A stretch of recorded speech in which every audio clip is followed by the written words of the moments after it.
Welcome back to Conscious Pathways. I'm Chris. And I'm Dennis. We are so glad you're here with us as we continue this journey into Washington Irving's classic tale, The Legend of Sleepy Hollow. Today's episode is called The Chase. Fear is only as deep as the mind allows, a Japanese proverb. Fear is something we all know, but what happens when fear grows larger than life? When it feels like it's chasing us down a dark road? That's what we're going to explore today. Picture Ichabod Crane on that moonlit night, his heart pounding, his horse galloping, and behind him, the relentless pursuit of a shadowy rider with no head. The pounding of hoofs, the looming figure, the narrow bridge ahead. Was it real? Or was it his fear taking shape, turning shadows into monsters? That chase feels familiar, doesn't it?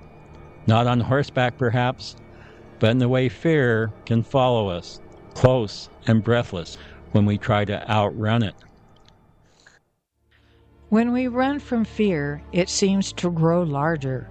The more we resist it, the stronger its grip becomes.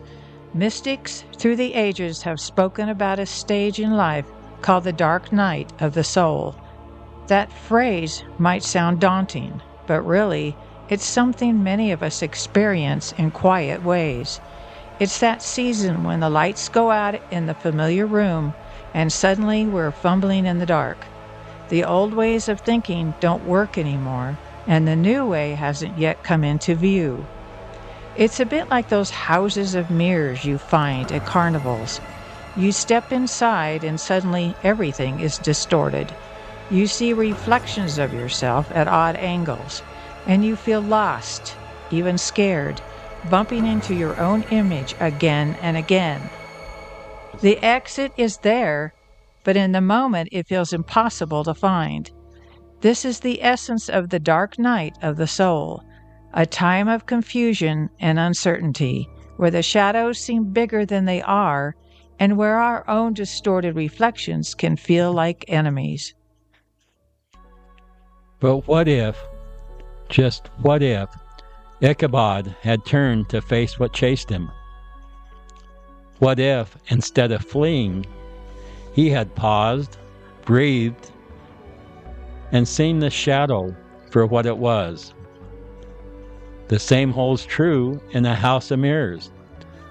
The way out does not come by fighting the mirrors or panicking at the images. It comes by slowing down, noticing carefully, and distinguishing what's real from what's only reflection. Our fears are much the same. They often appear as distorted versions of our own inner struggles, larger, stranger, more frightening than the truth. Yet they are messengers pointing us towards healing, inviting us to look more deeply. The dark night isn't punishment. It's an invitation, an opening to move through fear and discover strength, clarity, and even peace on the other side. And once we see our fears clearly, we no longer have to run. We can walk forward with a steadier heart.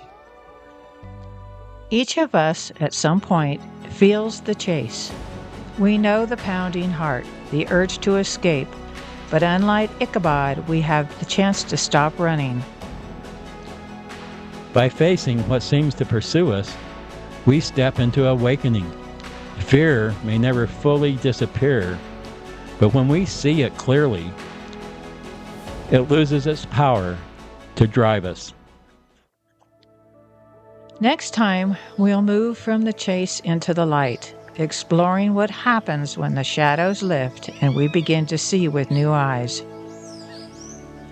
If this message resonates with you, we would love for you to follow the podcast and walk this path with us.